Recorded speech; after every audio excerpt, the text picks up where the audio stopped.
Hello नमस्कार। मैं हूं doctor Santosh Pandey, assistant professor Hindi विभाग, फिरोज़ गांधी कॉलेज रायबरेली।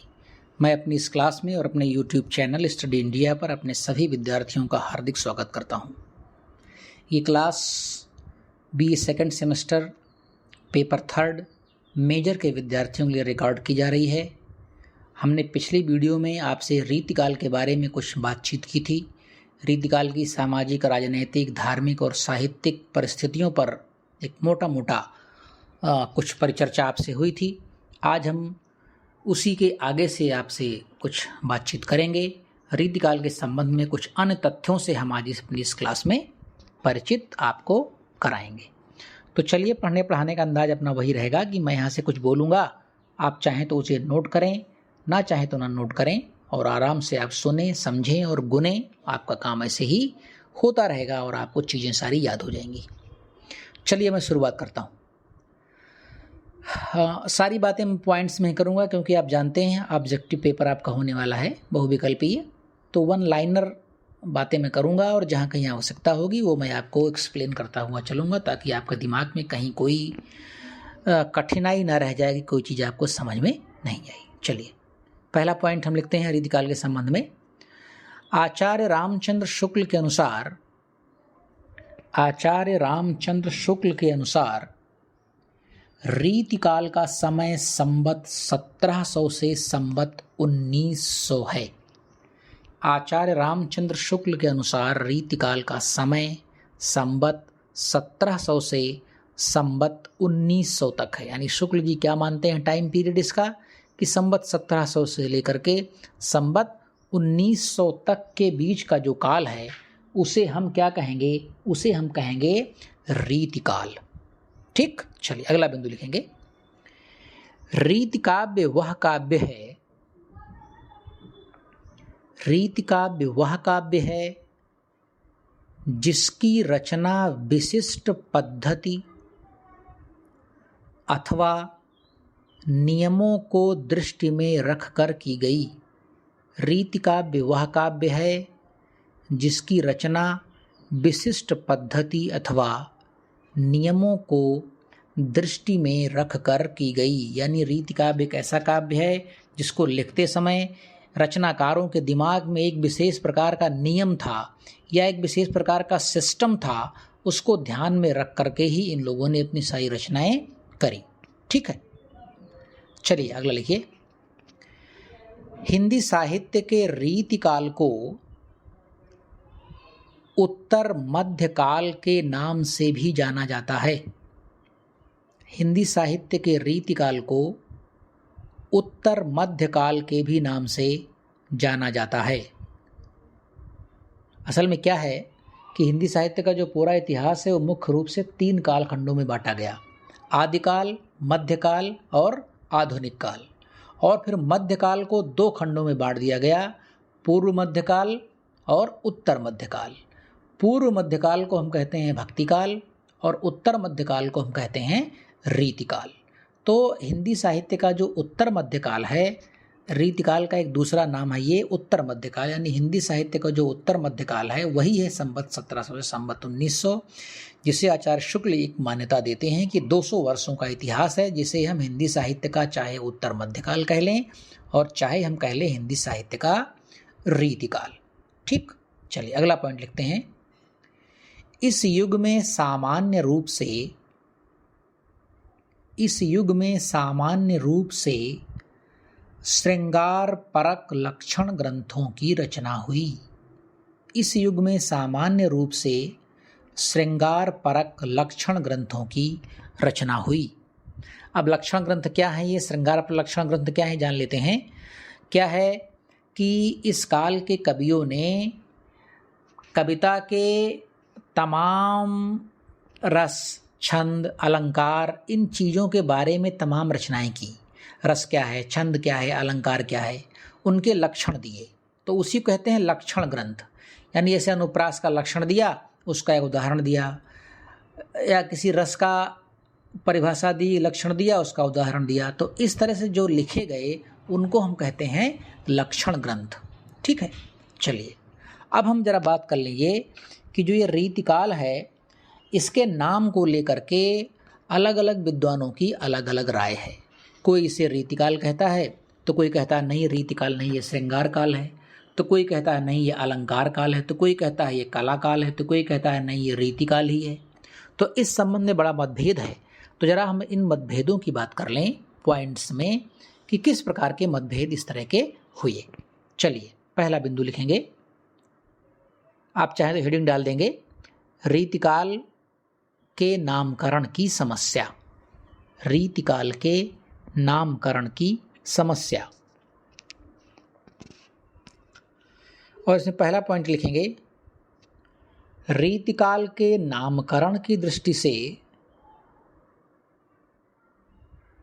यह काल मतभेदों, विवादों एवं विद्वानों के अलग अलग नजरिए और दृष्टिकोण की विभिन्नताओं का काल है। अलग अलग नजरिए और दृष्टिकोण की विभिन्नताओं का काल है। यानी ये जो रीतिकाल है इसमें अलग अलग विद्वानों की अलग अलग राय है, अलग अलग विद्वानों का अलग अलग नजरिया है, दृष्टिकोण है, मतभेद हैं, उनमें आपस में कुछ विवाद हैं। तो इन सब को लेकर के बड़ा एक हौच पौच का माहौल हमें दिखता है। कोई इसे इस नाम से पुकारता है, कोई उसे उस नाम से पुकारता है। अच्छा, केवल रीतिकाल में ही नहीं, यह आदिकाल में भी ऐसा रहा, भक्ति काल में भी ऐसा रहा, ये हर युग में ऐसा रहता है। क्योंकि पढ़े लिखे जो लोग होते हैं, जो ज़्यादा पढ़ लिख लेते हैं, उनके विचार और तर्क की शैली बहुत प्रबल हो जाती है, वैचारिक शक्ति उनके अंदर बहुत सूक्ष्म हो जाती है। तो जो जितना सूक्ष्म होता है वो उसी हिसाब से अपने अपने सिस्टम से, अपने मूड और मोड से बात करता है। इसलिए एक एक चीज़ के कई कई नज़रिए हमारे सामने आ जाते हैं। ठीक, चलिए अब हुआ क्या कि रीतिकाल में जो तमाम प्रकार की प्रवृत्तियां चल रही थीं, उन प्रवृत्तियों को नज़र में रख करके, उन प्रवृत्तियों को अपने ध्यान में रख करके लोगों ने इसका अलग अलग नाम किया। अब हम इन्हीं पर बात करेंगे कि अलग अलग नाम ये किस प्रकार से किया। तो सबसे पहले हेडिंग डालेंगे आप रीतिकाल। सबसे पहली हेडिंग पड़ेगी इसमें नामकरण में रीतिकाल। और पहला पॉइंट लिखेंगे इसमें, आचार्य रामचंद्र शुक्ल ने हिंदी साहित्य के उत्तर मध्यकाल के लिए आचार्य रामचंद्र शुक्ल ने हिंदी साहित्य के उत्तर मध्यकाल के लिए रीतिकाल नाम दिया। रीतिकाल नाम दिया किसने दिया? आचार्य रामचंद्र शुक्ल जी ने। अगला बिंदु लिखेंगे, शुक्ल जी द्वारा दिया गया रीतिकाल नाम, शुक्ल जी द्वारा दिया गया रीतिकाल नाम अधिकांशतः विद्वानों और आलोचकों द्वारा मान्य एवं स्वीकृत है। अधिकांशतः आलोचकों और विद्वानों द्वारा मान्य एवं स्वीकृत है। अब हम देखेंगे कि रीतिकाल का जो नाम शुक्ल जी ने दिया वो कितना उपयुक्त है, वो तर्क पर कितना आधारित है। ठीक है, तो अगला बिंदु लिखेंगे, रीतिकाल नाम देने के पीछे शुक्ल जी के निम्नलिखित तर्क थे। रीतिकाल नाम देने के पीछे शुक्ल जी के निम्नलिखित तर्क थे। पहला तर्क लिखेंगे शुक्ल जी का, रीतिकाल में रीति सिद्ध, रीतिबद्ध और रीति मुक्त ये तीन काव्य धाराएं चल रही थीं और इन तीनों में रीति शब्द आता है, और इन तीनों में रीति शब्द आता है ना। रीति मुक्त में रीति आ गया, रीति सिद्ध में रीति आ गया, रीतिबद्ध में रीति आ गया। तो रीति सब में आ रहा है। ठीक है, अगला पॉइंट लिखेंगे, रीतिकाल कहने से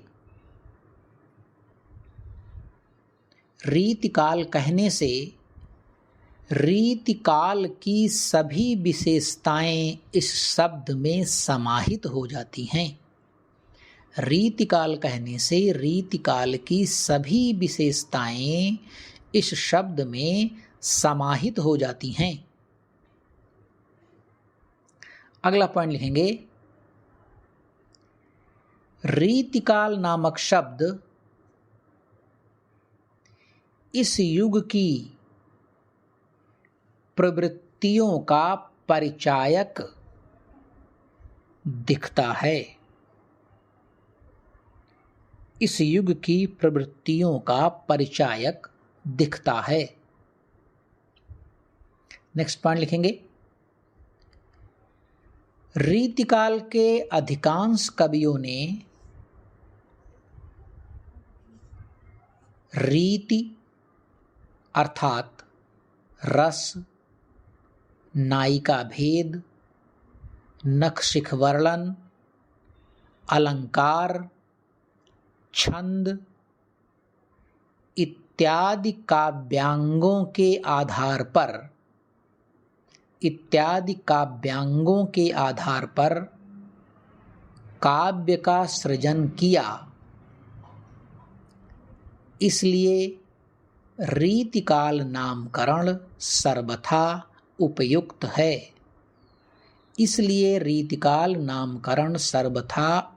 है। अंतिम पॉइंट क्या है? इसका अंतिम पॉइंट है, ये क्या कहते हैं कि रीतिकाल के अधिकांश कवियों ने क्या किया है? रीति निरूपण किया है। रीति निरूपण का मतलब क्या होता है? रीति निरूपण का मतलब होता है कि जो कवि रस के बारे में बात करे, नायिका भेद के बारे में बात करे, नायक भेद के बारे में बात करे, नखशिख वर्णन करे, अलंकारों की बात करे, छंदों की बात करे, ये सभी क्या हैं? ये सभी कविता के विभिन्न अंग हैं। इन तमाम काव्यांगों की बात करे और इस आधार पर अपनी कविता का सृजन भी करे। ठीक, तो इसलिए इसे रीतिकाल कहना बिल्कुल ठीक है, क्योंकि इस काल के सभी कवियों ने क्या किया? रीति निरूपण किया, रीति का निरूपण किया। रीति से तात्पर्य यहाँ क्या है? रीति से तात्पर्य यहाँ है एक विशेष प्रकार की पद्धति, एक विशिष्ट पद्धति। वो विशिष्ट पद्धति क्या है? वही है रस है, नायिका भेद है, नायक भेद है, नखशिख वर्णन है, अलंकार है, छंद है। इन सब चीज़ों के बारे में जो बात करता है वो है रीति निरूपण। तो रीति निरूपण इस युग में प्रमुखता से छाया रहा, इसलिए इसका रीतिकाल नाम बिल्कुल ठीक है। अब हम दूसरा नाम लेते हैं, अलंकार काल। अलंकार काल मिस्र बंधुओं ने, पहला पॉइंट लिखेंगे इसमें, मिस्र बंधुओं ने हिंदी साहित्य के उत्तर मध्यकाल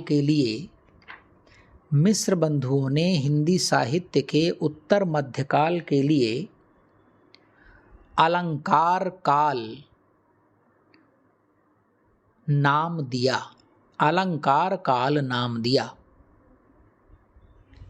अगला पॉइंट, मिस्र बंधुओं द्वारा दिया गया यह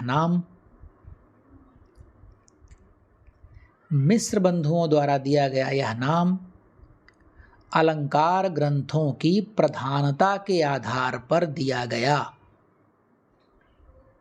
अलंकार ग्रंथों की प्रधानता के आधार पर दिया गया। अगला पॉइंट, परंतु यह नाम सटीक, तार्किक और उपयुक्त नहीं लगता।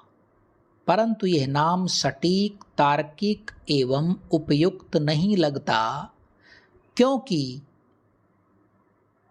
इस युग में अलंकार ग्रंथों की ही प्रधानता नहीं थी।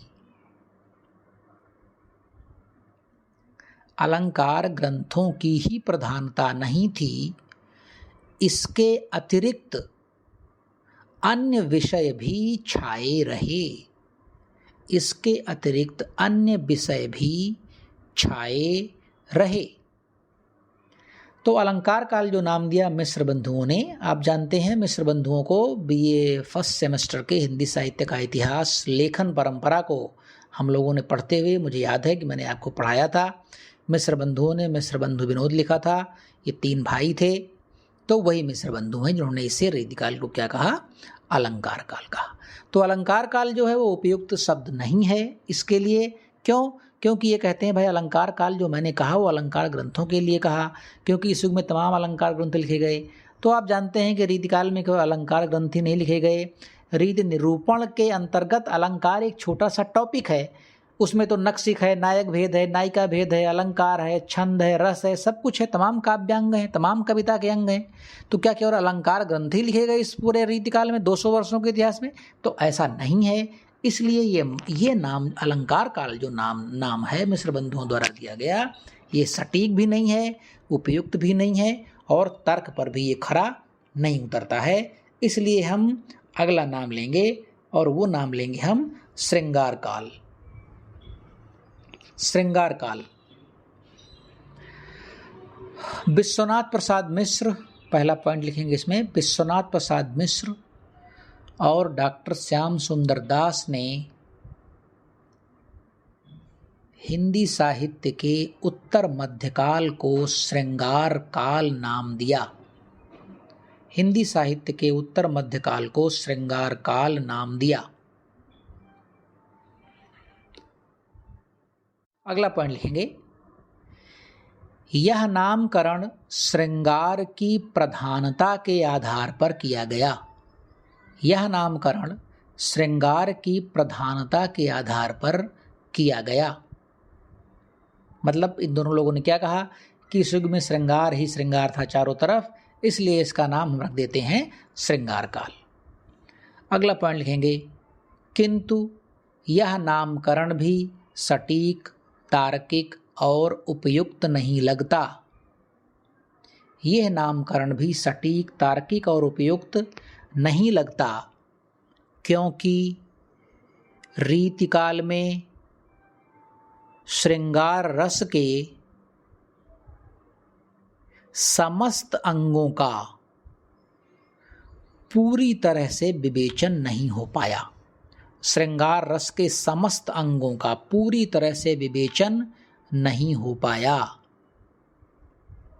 साथ ही श्रृंगार के अतिरिक्त वीर रस तथा रीति निरूपण आदि प्रवृत्तियां भी हावी रहीं। रीति निरूपण आदि प्रवृत्तियां भी हावी रहीं। क्या कहने का मतलब कि अगर आप श्रृंगार काल कहते हैं और कहते हैं श्रृंगार काल था, ये हर जगह श्रृंगार की बात हो रही थी कविता में, तो ऐसा नहीं है। श्रृंगार के जितने भी रूप होते हैं श्रृंगार रस के, उनका पूरी तरह से विशद विवेचन इस युग की कविताओं में नहीं हो पाया। दूसरा क्या सिर्फ श्रृंगार ही चल रहा था?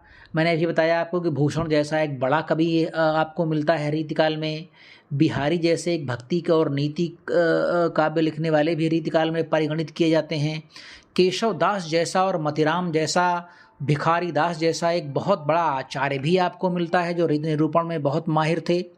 तो इसलिए इस युग में अन्य तमाम प्रवृत्तियां भी चल रही थी। हाँ, श्रृंगार की प्रवृत्ति चल रही थी, लेकिन श्रृंगार की प्रवृत्ति ऐसी नहीं थी कि वो पूरी तरह से सब पर हावी हो जाए, इसलिए ये नाम भी सटीक, तार्किक और उपयुक्त नहीं है। अब अगली हेडिंग डालते हैं हम, कलाकाल।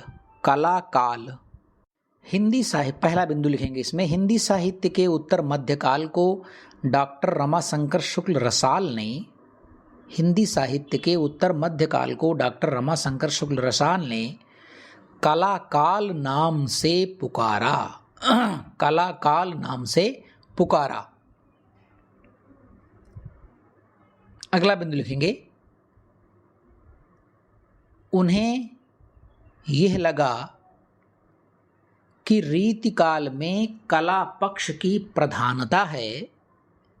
उन्हें यह लगा कि रीतिकाल में कला पक्ष की प्रधानता है, इसलिए कलाकाल उपयुक्त होगा, इसलिए इसका नाम कलाकाल उपयुक्त होगा।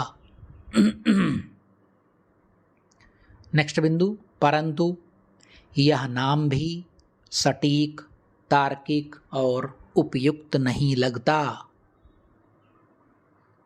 क्योंकि रीतिकालीन कविता का कला पक्ष और भाव पक्ष दोनों ही अत्यंत समृद्ध हैं। रीतिकालीन कविता का कला पक्ष और भाव पक्ष दोनों ही अत्यंत समृद्ध हैं। इसलिए यह नाम तार्किक नहीं है। इसलिए यह नाम तार्किक नहीं है। क्यों नहीं है जरा समझ लेते हैं इसको। अब जब आप कहते हैं कि कलाकाल इसका नाम रख दिया जाए, तो भाई कलाकाल का मतलब क्या हुआ? हम क्या करते हैं ना, कोई क्वेश्चन लिखते हैं, जैसे सूरदास जी का हम काव्य सौष्ठव लिखते हैं या सूरदास जी का काव्य सौंदर्य लिखते हैं, तो एक तरफ लिखते हैं हम भाव पक्ष, एक तरफ लिखते हैं कला पक्ष। कला पक्ष यानी उसका कला कैसा था, उस कवि की कलाकारी कैसी थी लेखन में, और भाव पक्ष यानी हृदय की अनुभूतियाँ कैसी थी। तो कलाकाल कहने का मतलब क्या हुआ कि क्या सिर्फ कला ही चल रही थी, भाव पक्ष की सबलता नहीं थी? तो ऐसा नहीं है। रीति मुक्त कवियों में आप घनानंद को ले लीजिए। ऐसा कहा जाता है कि सबसे ज़्यादा जो ओरिजिनल और नंबर 1 का जो बिरह और प्रेम की पीर है पूरे हिंदी साहित्य के इतिहास में, वो घनानंद के यहाँ मिलती है। तो क्या ये कला है? क्या वो कला कर रहे थे? क्या this is an art? No no no, this is not a art, this is not an art. ये आर्ट नहीं है। ये क्या है? ये है भाव पक्ष, ये हृदय की अनुभूति। क्योंकि घनानंद कला नहीं कर रहे थे, आलम कला नहीं कर रहे थे। तमाम ऐसे लोग थे जिन्होंने अपने हृदय की वास्तविक अनुभूतियों को आपके सामने, समाज के सामने रखा। तो इसलिए भाव पक्ष और कला पक्ष दोनों ही समान रूप से चल रहे थे। किसी एक पक्ष के आधार पर आप पूरे युग का नामकरण कर दें, ये सर्वथा उपयुक्त, सटीक और तार्किक कैसे हो सकता है? एक बिंदु इसमें अंतिम लिखेंगे। डॉक्टर भगीरथ मिश्र का मानना है कि भगीरथ मिश्र जी काव्य शास्त्र के बहुत बड़े विद्वान हैं, बहुत ही बड़े विद्वान। डॉक्टर भगीरथ मिश्र जी लखनऊ विश्वविद्यालय के हिंदी विभाग में रहे। आप बहुत बड़े आदमी हैं हिंदी साहित्य के, डॉक्टर भगीरथ मिश्र। आप आगे अगर काव्य शास्त्र पढ़ेंगे तो इनकी किताबें आपको 100% पढ़नी ही पड़ेंगी। तो डॉक्टर भगीरथ मिश्र का मत है कि कलाकाल कहने से कवियों की रसिकता की उपेक्षा होती है। कलाकाल कहने से कवियों की रसिकता की उपेक्षा होती है। फुल स्टॉप, नोट का क्लोज कर देंगे। बिल्कुल सही कह रहे हैं कि भाई शुक्ल जी, जब आप कहते हो कलाकाल, तो कवियों के अंदर जो रसपूर्ण हृदय है, कवियों की जो रसिकता है, उसकी उपेक्षा हो रही है। इसका मतलब कवि केवल आर्ट जानता है, कवि केवल कविता लिखने की कला जानता है, कवि के अंदर भाव नाम की कोई चीज़ ही नहीं है, ऐसा भगीरथ मिश्र ने टिप्पणी की। तो आप जान लीजिए कि वो चाहे श्रृंगार काल हो, वो चाहे अलंकार काल हो, वो चाहे कला काल हो, ये जितने भी नाम दिए गए रीतिकाल के लिए, ये उपयुक्त नहीं है। हाँ, आचार्य शुक्ल जी ने जो इसका नाम दिया, क्या नाम दिया? रीतिकाल, वो पूरी तरह से उपयुक्त, सार्थक, सटीक सिद्ध होता है। एक पॉइंट और लिखेंगे इसमें।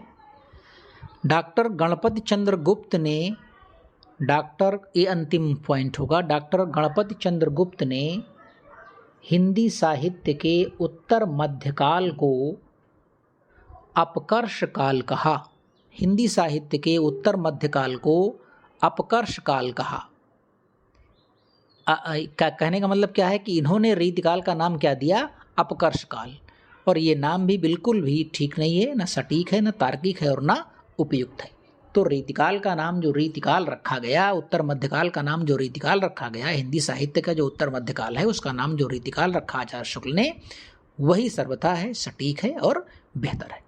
तो आज मैंने इस क्लास में ये जाना, रीतिकाल के बारे में कुछ और चीज़ें हमने आज सीखी।